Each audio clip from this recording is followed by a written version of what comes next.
Alors, juste une petite présentation. Donc, d'entre vous me connaissent puisque j'animais précédemment ces événements les années précédentes et également je participais à divers événements physiques, que ce soit le Be-Ready de juin, où certains d'entre vous étaient présents, ou certains événements Oracle. Donc, je suis à la base de consultant senior supply chain sur Edwards depuis plus de 20 ans. Et plus spécifiquement, je suis responsable de l'offre J. Edwards, en particulier tout ce qui est veille technico-fonctionnelle sur les nouveautés des releases, ce qui est donc l'objet de ce webinaire. Petite nouveauté cette année, je suis accompagné de Basile, que je vais laisser se présenter et qui ensuite attaquera la présentation. Bonjour, Basile Palérès, consultant chez B-Workshop depuis maintenant 5 ans. Je participe sur les projets, sur des problématiques de production, de supply chain, de logistique. Et depuis quelques temps, je m'occupe aussi un peu de l'animation interne des back-office chez B-Workshop. Donc, événement où on se partage des informations justement sur les nouveautés. Je vais maintenant partager.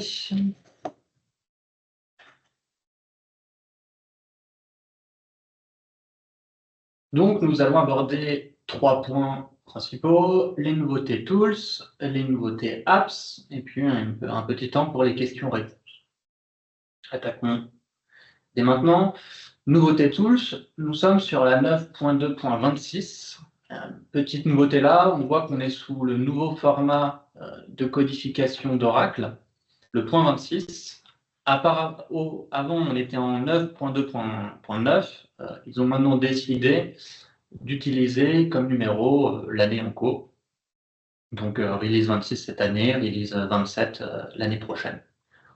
Pour des questions de clarté, c'est plutôt bien vu. Premier point que nous allons voir, ce sont les widgets. Et les widgets, c'est une nouveauté UDO plutôt récente qui ne date pas exactement en fait, de la release 26, mais plutôt de la 9.2.9. Pourtant, on considère que c'est intéressant de refaire un point dessus, étant donné que voilà, c'est tout récent. C'est un nouvel UDO qui permet d'afficher des indicateurs, des graphiques en exposant les sorties d'une orchestration. Donc, on a différents types de widgets qui sont existants. On a les badges, de la même manière qu'on a pour les watchlists. Nous avons des compteurs, on a circulaire, différents types de barres, des graphiques plus classiques, secteur, entonnoir, et autres, ainsi que juste un rendu texte. Alors, les widgets, eux, se créent via l'Orchestrator Studio, via un nouveau petit module qui s'affiche sur le côté, en plus de l'orchestration, des notifications et des workflows.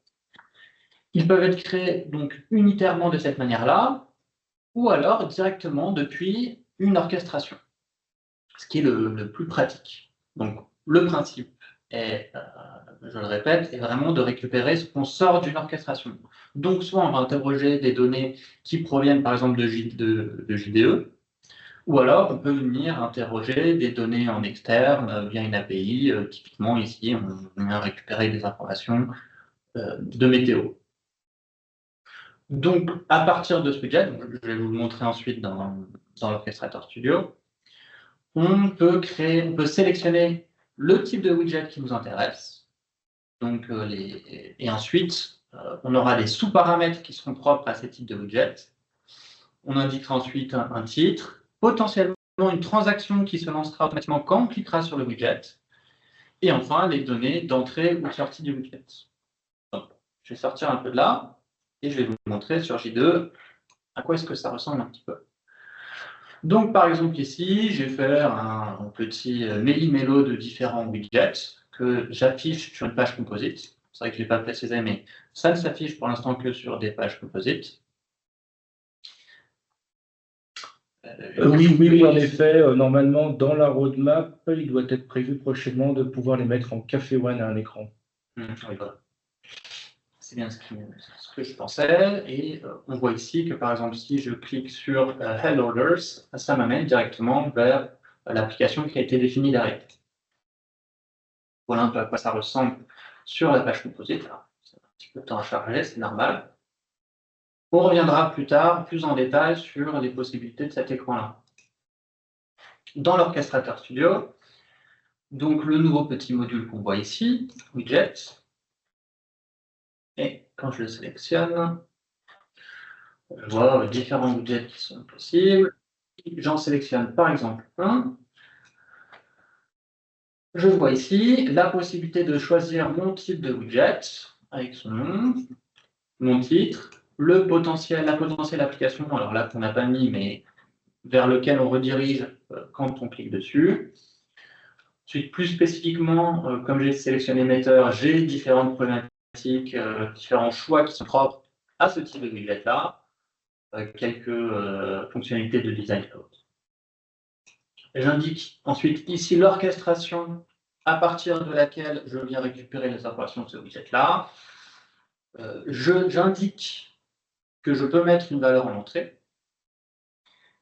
Et ensuite, je fais mon lien entre mes outputs et quelques points de design, donc un système de couleurs et autres, avec même la possibilité en direct d'avoir le rendu.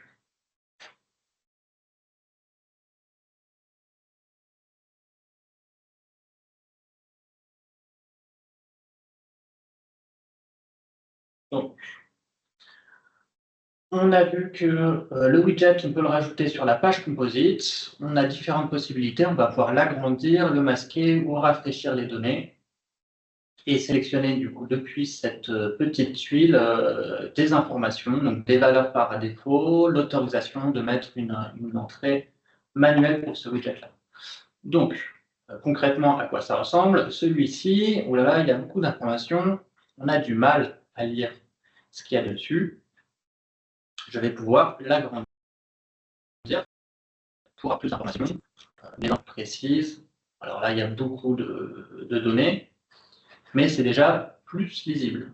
Si jamais on a des informations très dynamiques, on peut aussi le rafraîchir manuellement de cette manière-là. Une option pour pouvoir changer le titre si on le souhaite à ce moment-là.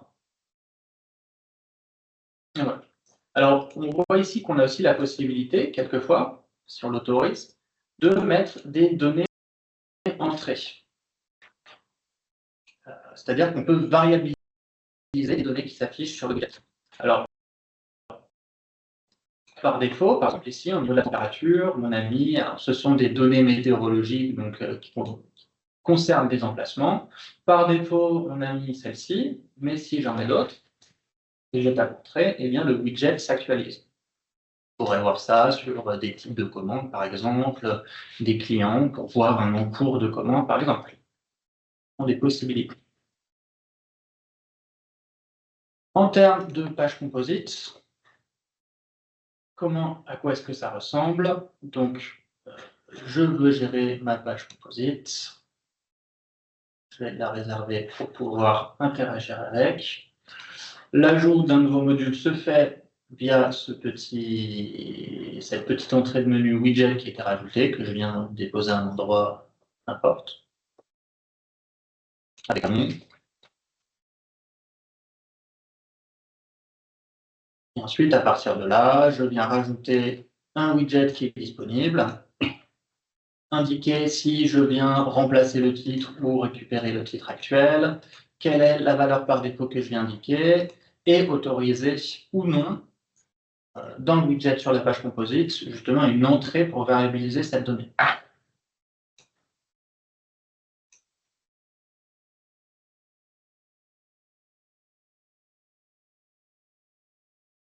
Donc on voit qu'il y a trois possibilités pour mettre des paramètres d'entrée des widgets, soit une saisie directement sur le widget, soit une saisie via le menu cliquable pour pouvoir ouvrir ce petit menu, ou alors une saisie forcée directement au sein du paramétrage de la page Composite. Cet UDO est assez intéressant puisqu'il vient remplacer les anciennes fonctionnalités graphiques qui existaient, qui étaient lourdes, un peu compliquées et qui demandaient notamment de passer souvent par du développement.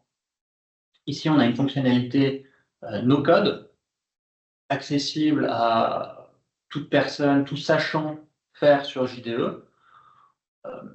Et d'ailleurs, si je ne dis pas de bêtises, qui est dans le module standard fondation de JDE. Il n'y a pas de licence, il n'y a pas de licence nécessaire, oui. Donc, c'est assez récent. On voit qu'il continue d'améliorer ce module-là. Et nous vous recommandons, si vous êtes sur les dernières versions, de peut-être commencer à jouer un petit peu avec et d'expérimenter avec. Je vais laisser la main à Philippe pour la suite. Merci Basile. Donc, je vais reprendre le partage.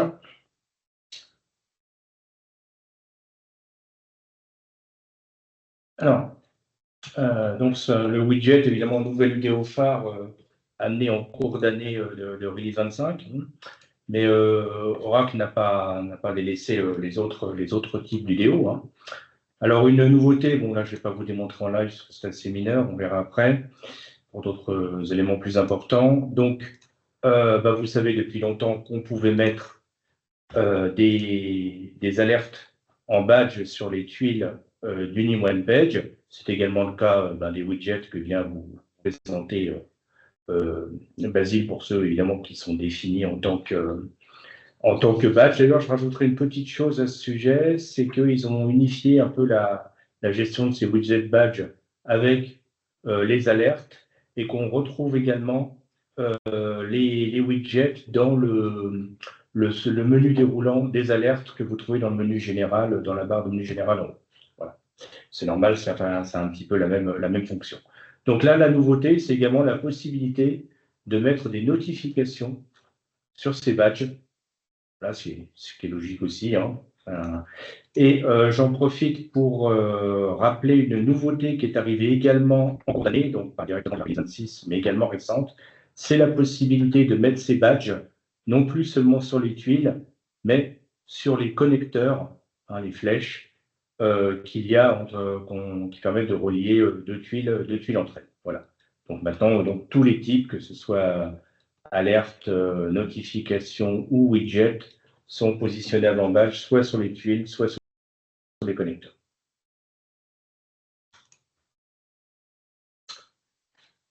Alors, une nouveauté qui était attendue depuis longtemps, c'est vous connaissez tous la fonction, enfin la plupart, la fonction Form Extension, hein, très utile, qui permet de rajouter des champs sur un écran ou dans la grille d'un écran, également de rajouter des boutons qui permettent de lancer des orchestrations, des logic extensions, ou également fonction permet de rajouter des options dans les barres écran menus, en plus de celles qui sont prévues par le standard. Donc fonction très utile. Pour les écrans dits PowerForm, hein, ceux qui sont apparus avec la génération PeopleSoft, on va dire des écrans JD Edwards, c'est avec des boutons. Hein, l'emblématique que vous voyez à l'écran, et je vais montrer, c'est la saisie de commande client, CRM. Hein, il y en a d'autres dans différents modules. Mais les Form Extensions souffraient d'une limitation. On pouvait les faire sur l'écran de consultation, mais ce n'était pas possible en mode révision. Donc maintenant, ils ont apporté la possibilité de le faire. Il y a des nouveautés qui vont venir encore ultérieurement parce qu'on va voir qu'il y a encore quelques limitations actuellement, mais le mécanisme d'amélioration continue permettra de les résorber au fil du temps comme d'habitude.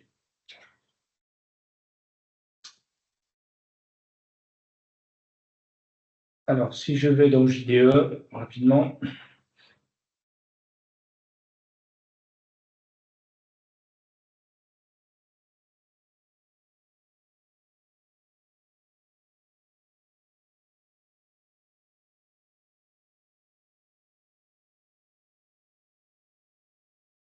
Je vais donc sur l'écran sur l'écran P4201 de saisie des commandes clients. Donc, vous voyez déjà là, avec les fonctions antérieures du Form Extension, bon, vous pouvez déjà rajouter des boutons sur cet écran de recherche. Hein. Vous en voyez ici qui ne sont pas les boutons standards, impression, animation, pression facture.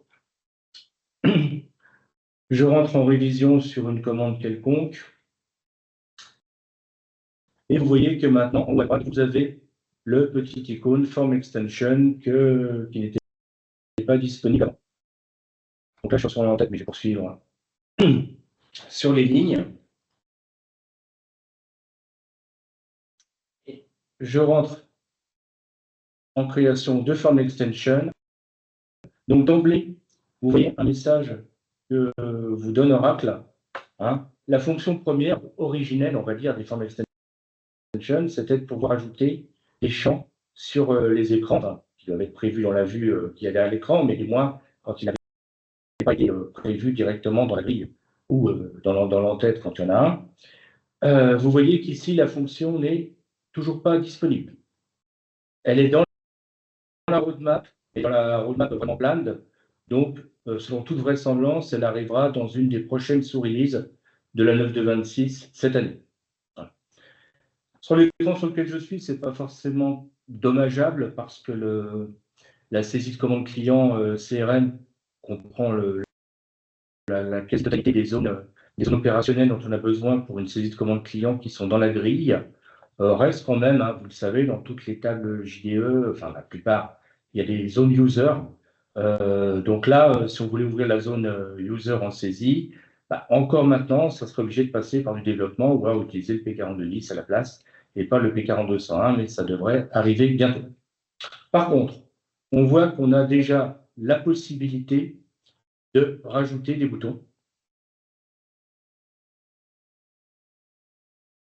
et d'associer des orchestrations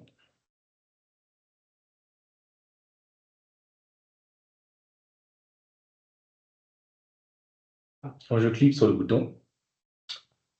Bon, je vais sélectionner une orchestration quelconque, hein, ce n'est pas le but de la démonstration. Mais où je voulais arriver, c'est précisément là, hein, quand vous appelez une orchestration d'un écran, la plupart du temps, vous allez vouloir mapper des paramètres de l'écran sur lesquels va s'exécuter l'orchestration derrière le bouton que vous avez rajouté. Et remarquez ici, bon, j'ai trois zones, hein, deux qui sont associées à l'entête et une qui est associée du côté, qui est associée à une grille, par exemple, qui se trouve dans les lignes de commande. Si je vais ici, voilà, et je peux mapper. Attends. Un petit problème. Le partage? Oui. Ah. Quelqu'un a pris 2 secondes. J'ai récupéré le partage, tout le monde le voit à nouveau? Oui, oui, c'est bon. J'étais déjà là quand ça s'est perdu ou... Oui, ok. Donc, vous voyez ici, je map, j'ai mis mon bouton là, je map le champ de l'entête. Voilà. Par contre, vous voyez qu'ici, j'ai une notion de quantité, bon, c'est pas forcément très pertinent, mais enfin quelque chose que j'aurais besoin à prendre dans la grille. Et vous voyez qu'ici, je n'ai pas le petit sélecteur, le petit pointeur avec la flèche qui me permettrait de sélectionner ces zones. Parce qu'une limite de la fonction actuelle, c'est que les écrans PowerForm sont subdivisés en fait en sous-écrans. Donc il y a un sous-écran pour l'entête, il y a un sous-écran pour la grille, et on ne peut mapper que des paramètres qui sont dans le sous-écran sur lequel vous placez votre bouton.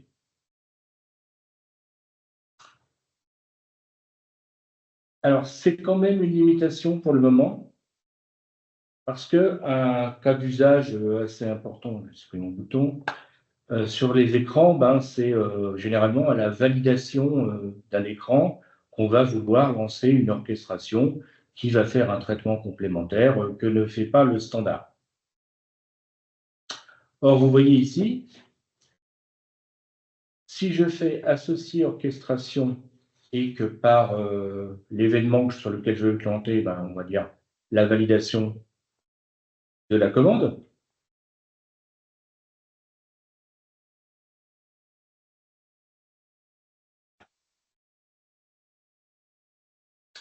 là, pour quelque chose que j'avais montré dans un précédent événement,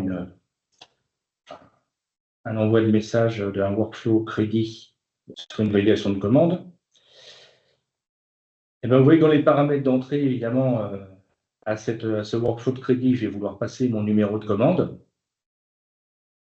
Sauf que là, vous voyez que pour la limitation actuelle, je n'ai pas de possibilité de le faire, puisque je n'ai pas les petits pointeurs flèches sur les zones de la clé de la commande, du fait que le bouton n'est pas dans le même sous-écran que l'entête. Donc voilà, pour le moment, ça limite encore les possibilités de cette fonction. Ils vont sans doute faire quelque chose au fur et à mesure des versions. Et enfin, dernière possibilité, vous savez, dans les écrans classiques JDE, vous avez souvent des menus complémentaires écran ligne, qui sont fournis en standard et avec lesquels on pouvait rajouter des options. Sur le P4201 qu'on voit à l'écran, il n'y a pas ce type de menu écran ligne, il n'y en a pas. Comment faire pour rajouter des options qui ne seraient pas prévues on pourrait avoir un bouton quand c'est une orchestration, mais quand c'est un autre traitement, un écran qu'on veut appeler, on n'avait pas la possibilité de le faire. Donc maintenant, ils ont aussi ouvert cette possibilité sur les écrans qui n'en ont pas, et il va créer dans ce cas une barre écran.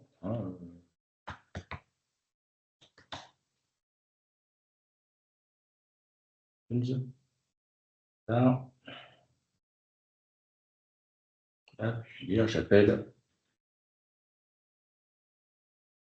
l'écran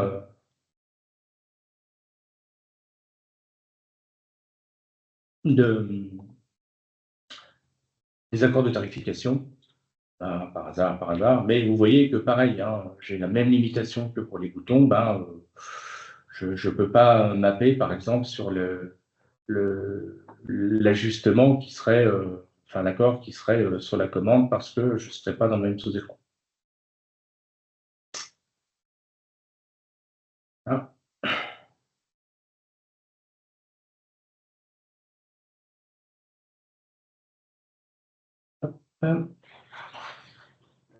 Celle-là.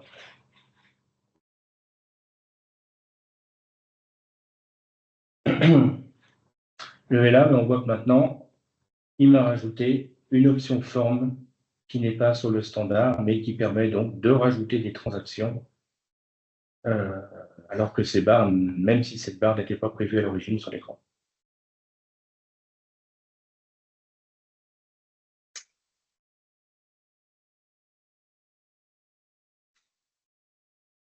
Alors, nouveauté également, et qui va faire le lien avec les autres nouveautés pour lesquelles je passerai la main à Basile, eh bien, la possibilité sur le Form Extension de définir, on était à l'instant dessus, qu'on peut lancer sur un événement une orchestration, mais elle s'exécutait jusque-là conditionnellement. Ce qui y avait comme contrainte, supposons que j'ai, sur ma validation de commande, comme j'étais là, je vais lancer une orchestration qui ne concerne, par exemple, que les devis ou que les credit orders. L'orchestration se lançait systématiquement et on était obligé, au début de l'orchestration, de faire des tests dans celle-ci pour dire si ce n'est pas un credit order, si ce n'est pas un devis, je sors tout de suite, je ne fais rien. Sauf que ça impliquait quand même une transaction sur le serveur IS, une transaction qui serait loguée dans le monitor, pour rien, puisqu'on ne fait strictement rien. Donc maintenant, il y a la possibilité de, avant le lancement de l'orchestration, de conditionner l'exécution de celle-ci, en mappant les paramètres de l'écran, comme quand vous définissez une query ou une watchlist. Et donc là, en l'occurrence, dans l'exemple que je donnais, par exemple, une condition basée sur le type de commande. Voilà. Donc ça soulage le serveur AIS de ne pas lancer des orchestrations pour ne rien faire. Ça permet aussi dans les orchestrations de ne pas avoir systématiquement à mettre des conditions en entrée pour, entre guillemets, amener directement l'orchestration à la fin si jamais il y a certaines conditions qui ne sont pas respectées. Voilà. Donc, ça permet de faire la transition. Je redonne la main à Basile qui va vous parler des nouveautés propres aux orchestrations. Deux petites amélioration au niveau de l'orchestrator. La première, une amélioration du debugger, principalement pour le form request. Et la deuxième qu'on verra après, la possibilité de gérer les options de printer en tant que variable. Donc, je vais vous montrer l'exemple directement en live. Je suis sur une orchestration avec un form request, et ce form request est composé d'une multitude d'écrans. Auparavant, si je lançais mon debugger dessus, il serait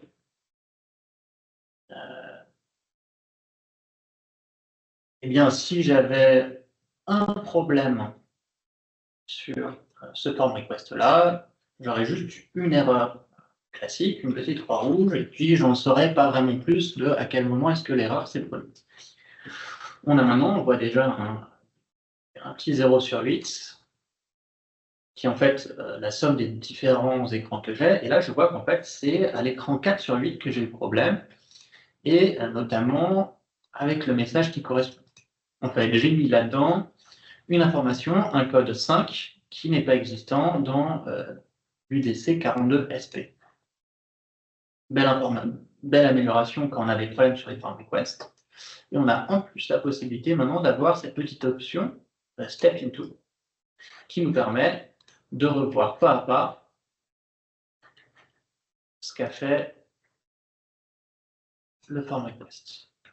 Et donc je vois bien que c'est au 4 sur 8, je vois mes informations des dernières transformations et mes données d'entrée. Donc, c'est une amélioration mineure, mais qui fait du bien, qui est toujours dans cette logique d'amélioration continue. J'en profite aussi pour parler d'une nouvelle amélioration. Maintenant, on a la possibilité de pouvoir, dans le cas où l'orchestration le prévoit en entrée, de mettre un fichier. Alors, certains me diront que oui, mais on pouvait déjà le faire avant, sauf que le debugger ne fonctionnait pas, en fait, ne se lançait pas quand il y avait un fichier en entrée, il ne donnait rien. Maintenant, ce problème est résolu, et donc le debugger accepte bien les orchestrations avec des fichiers en entrée ou en sortie. Autre petite amélioration qu'on a maintenant au niveau de l'orchestration.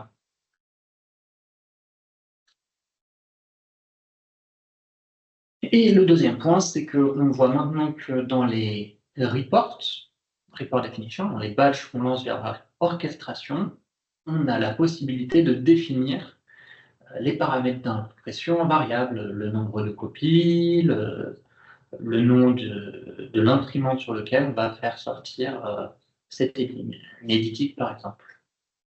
Donc, deux petites nouveautés orchestrator qui font du bien, enfin trois avec les fichiers en sortie et en entrée et sortie. Et je vais laisser la main à Philippe pour parler du process modeler.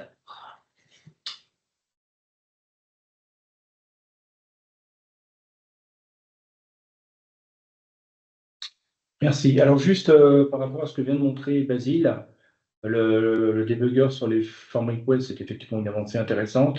J'attends avec impatience, personnellement, une qui permettrait de, lorsqu'on a des orchestrations complexes qui appellent des sous-orchestrations, de pouvoir, quand on débug, rentrer dans le détail pas à pas d'une sous-orchestration, alors qu'actuellement, elle s'exécute d'un coup. Et quand on a beaucoup de paramètres d'entrée dans ces sous-orchestrations, les lancer de manière unitaire n'est pas toujours très pratique. Espérons qu'ils se pencheront là-dessus prochainement. Alors, comme le temps file et qu'on a d'autres choses à vous montrer, sur la partie process modeler, je vais la passer en mode slide uniquement. Le process modeler, je l'avais présenté dernière, une nouveauté qui permet de monitorer des flux avec des indicateurs chiffrés entre des nœuds et des connecteurs entre des nœuds qui correspondaient aux différentes étapes du flux qu'on veut monitorer, donc typiquement pour les commandes achat et vente ainsi que le traitement. Et j'avais soulevé une petite ambiguïté sur le terme Process Modeler par rapport à Process Manager qui était présent dans les écrans.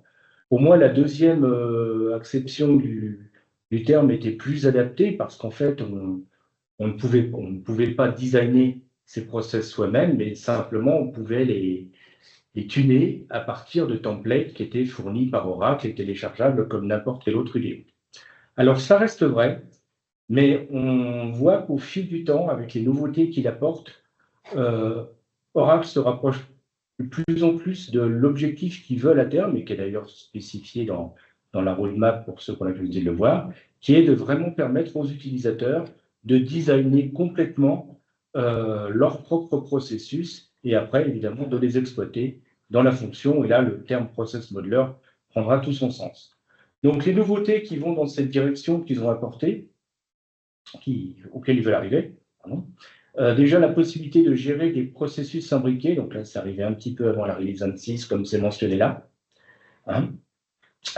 Donc, ils ont livré un nouveau template à cet effet, puisqu'on ne peut toujours pas créer un process soi-même. Et le cas emblématique, c'est la demande d'achat qui se transforme en commande d'achat. Donc, on voit qu'on a deux processus imbriqués. Et ensuite, on a un nœud circulaire dans le flux qui permet de se débrancher sur le processus fils. Et après, une petite fenêtre qui permet de basculer entre le parent et le fils à volonté. Alors, pourquoi ils ont fait ça? Déjà, l'utilité intrinsèque, évidemment, de pouvoir monitorer les flux de bout en bout, mais aussi parce qu'il y a pas mal de processus dans JDE qui font intervenir plusieurs entités au fil du temps.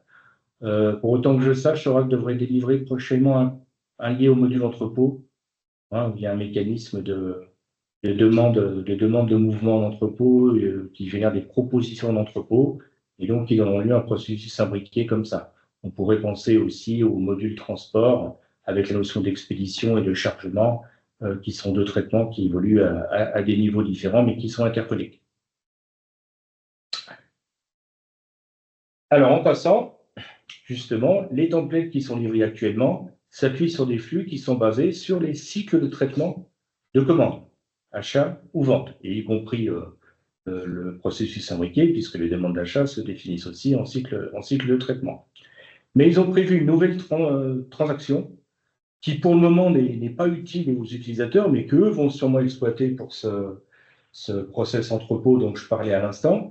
C'est la possibilité de définir les statuts des flux qui ne sont pas définis dans les cycles de traitement de commande. Donc, on voit à l'écran, en particulier, le cycle de traitement des OF.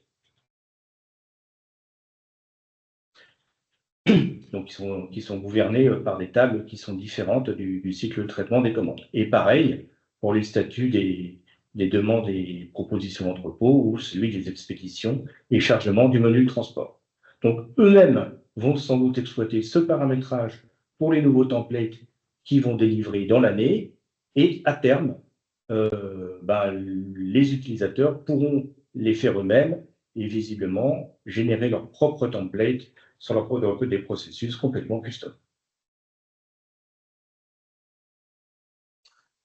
Alors, petite nouveauté également, des petits icônes qui sont apparus qui permettent de splitter un écran entre plusieurs processus ou plusieurs variantes du même processus, puisqu'on peut créer des snapshots, vous savez, d'exécution instantanée des processus pour enregistrer, pour prendre une photo des paramètres qu'on a tunés à ce moment-là. Vous pouvez splitter autant de fois que vous voulez. Maintenant, au-delà de 2, il faut quand même avoir un bel écran. Sinon, vous allez être obligé de défiler horizontalement pas mal de fois, ce qui est quand même pas très agréable. Et vous avez la possibilité de sauvegarder dans le terme qu'ils appellent préférence. On ne va pas confondre avec préférence du module vente, bien sûr, rien à voir. Mais des configurations d'écran autant que vous voulez et de les charger à volonté. Et enfin, lié au processus, mais pas limité à ça, ce qu'ils ont appelé Enterprise Automation Dashboard. On a déjà la possibilité, alors Basile vous a montré tout à l'heure qu'on pouvait rajouter des widgets dans une page composite. Ben maintenant, on peut également rajouter des processus, maximum 2. D'ailleurs, si vous essayez au-delà de 2 d'en rajouter un autre, vous avez plus l'option en fait. Alors, je pense cette limitation pour des raisons de performance, parce qu'il doit rafraîchir, surtout si le système vit, ben, les valeurs des nœuds, des connecteurs, etc. Ça peut être assez gourmand. Mais l'Enterprise Automation Dashboard va au-delà de ça, puisque simplement dire qu'on peut se construire des pages de monitoring. Là, ils ont donné une page exemple. On voit l'orchestrateur monitor, le workflow monitor, un panneau d'alerte, un widget, en plus des processus qui ont été inscrits. Donc voilà pour cette nouveauté. On boucle avec ça les nouveautés de tools. Alors, entre d'autres, mais comme toujours, on vous présente ce qui vous semble le plus significatif. Et je repasse la main à Basile pour les nouveautés de la partie apps cette fois. Donc, les nouveautés apps, vous pourrez retrouver ici les nouveautés de la release 26 qu'on considère être les plus intéressantes. On ne va pas toutes les présenter, on va en présenter en fait 3 ici. Bien sûr, ce tableau sera retrouvé dans le PPT qu'on vous mettra à disposition après. La première nouveauté qu'on va présenter, c'est une nouvelle option de traitement dans le batch d'impression des factures, le 42565, qui va permettre l'impression ou la réimpression des commandes bloquées, c'est-à-dire avec un code blocage. Donc, dans l'onglet 2 des options de traitement, on a la nouvelle option de traitement 25 à 0 ou à 1, qui va permettre donc de lancer cette impression, ce qu'on ne pouvait pas faire auparavant. Alors, attention, c'est d'ailleurs une recommandation d'Oracle, cette version, quand le batch est lancé, il ignore tout code blocage. Donc, une avancée de statut sera faite malgré tout.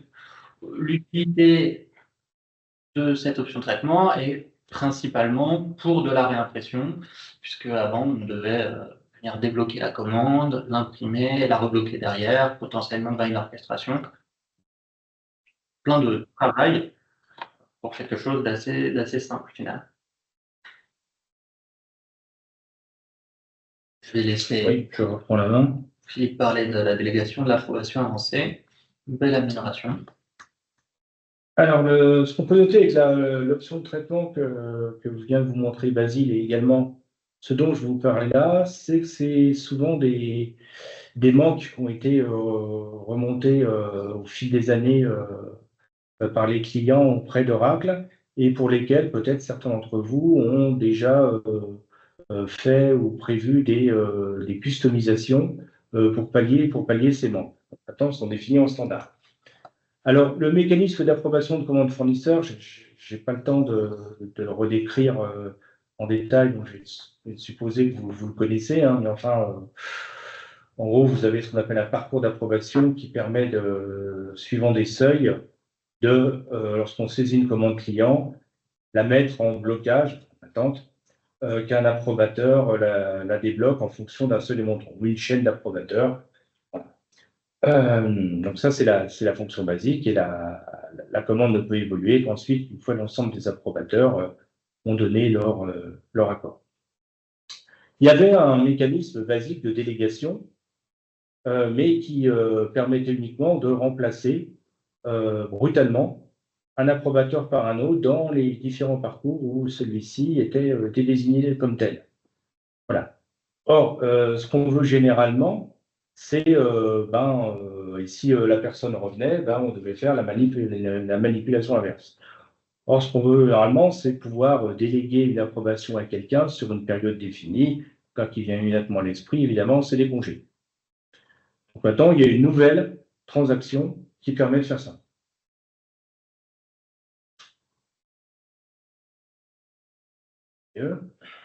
Alors, c'était.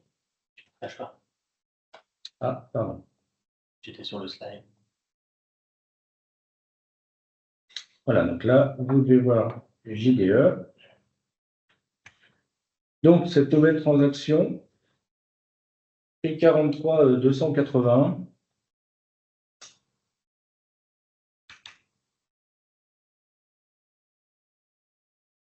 qui permet de gérer les délégations. Alors, je me suis mis personnellement en tant qu'approbateur sur un parcours très simple avec juste moi. Et là, on voit que sur les périodes qui sont à l'écran, je délègue cette approbation à Basile. Alors là, j'ai déjà créé, mais sinon, pour créer, voilà, on indique l'approbateur. Donc, par défaut, c'est le profil d'ailleurs de la personne qui se connecterait sur l'écran d'avant, à qui on veut la déléguer et la période d'effectivité. Et on coche les parcours, le ou les parcours sur lesquels on veut que cette délégation se produise. Alors, notez que là, vous en avez une qui est expirée, les tests que j'avais fait la semaine passée. Et là, celle que j'ai créée ce matin qui est active, vous voyez que je peux prolonger la date d'expiration si je le souhaite. Dans le cas, une personne, par exemple, qui serait absente aux maladies et dont l'arrêt se prolongerait au-delà de la date théorique. Alors, par contre, que sur un qui est expiré, je n'ai pas la possibilité d'intervenir. Donc, comme j'ai pris soin de me connecter en tant qu'utilisateur avec encore un autre profil que le mien, parce que si je me suis mis en tant qu'approbateur, sinon ma commande serait automatiquement approuvée.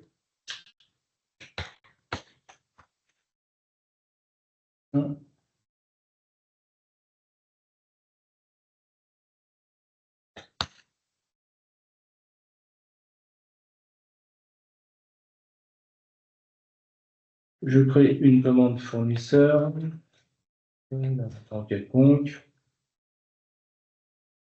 D'un montant quelconque, parce que dans mon parcours, j'avais pris soin de me mettre à 1.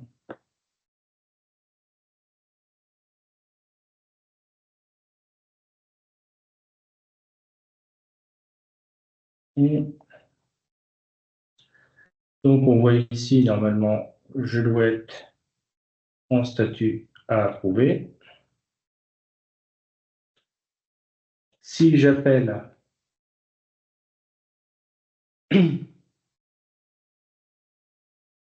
l'écran d'approbation, ça c'était le test précédent, mais on voit qu'ici, la nouvelle commande que je viens de créer, qui normalement, d'après le parcours qui était rattaché au magasin, disait que c'était moi personnellement l'approbateur, et on voit désormais qu'il a bien passé la main à Basile. Évidemment, quand la période de délégation est terminée, l'approbateur initial reprend ses droits.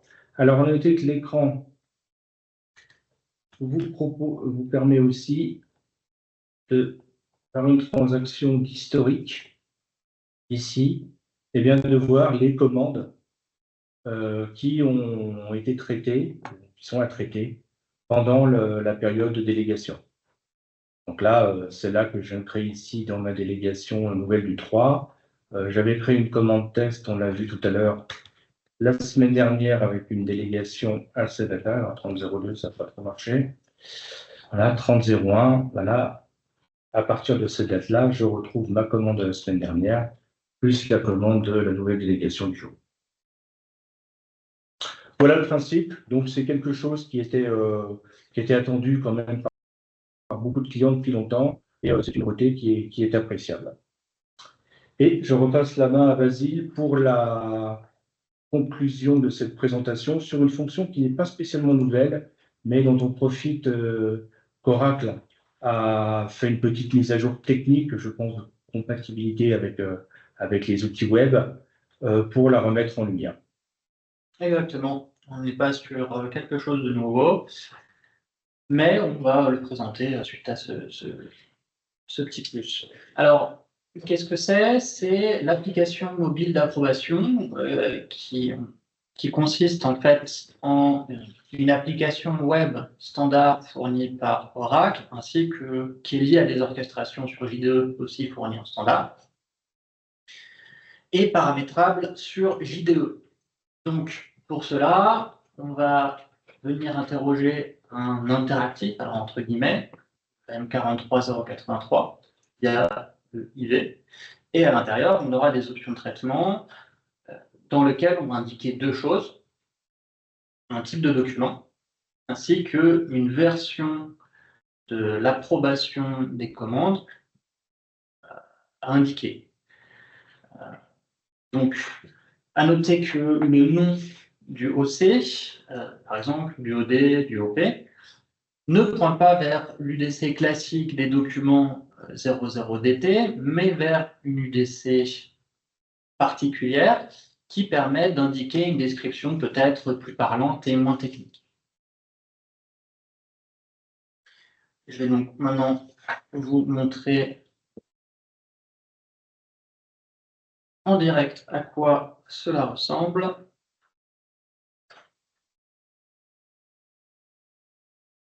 Donc, c'est un lien URL. Alors, on est sur une application web, on n'est pas sur une application mobile de type Play Store, Google Store ou autre. Donc, ça demande forcément un accès à Internet, mais c'est accessible. De cette manière-là, c'est facile. Donc, la personne se connecte de la même manière qu'elle se connecterait à JDE classique. Et elle arrive sur cet écran. Alors, avec 10 options, ça, c'est standard. On ne peut pas malheureusement le changer. C'est un peu le problème, entre guillemets, les limitations de ce qui est fourni en standard. Étrangement. Rafraîchis parce que. Je vais rafraîchir parce que j'ai normalement un petit segment qui s'affiche. On montera dans le slide. Les aléas, je peux vous montrer, qui ressemblera normalement à celui-ci, qui marche. Alors, on a déjà rencontré ce problème-là en version justement sur ordinateur. C'est un problème qu'on n'a pas l'air d'avoir directement sur. J'ai rencontré le souci aussi, moi aussi, en web. Avec des fois des vidages de cache qui étaient nécessaires. C'est peut-être lié au paramétrage du navigateur utilisé. Par contre, sur mon téléphone, je n'avais pas le souci. Rafraîchir une dernière fois au cas où.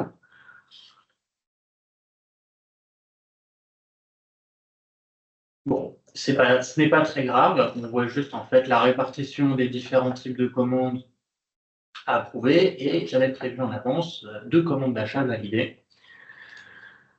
Je clique du coup sur la boîte correspondante et je vois qu'ici j'ai 2 commandes à approuver avec des montants différents. Et je la sélectionne. La commande, je vois ici donc mon en-tête, je retrouve mon tête, je retrouve mes 2 lignes, des potentiels attachments, des annexes qui seraient indiqués, puis j'approuve ou je rejette. Donc, si j'ai approuvé, je peux même mettre une remarque. All good. Et dans JDE, automatiquement, cette commande a été approuvée, va pouvoir poursuivre son flux. Je la retrouve donc plus ici.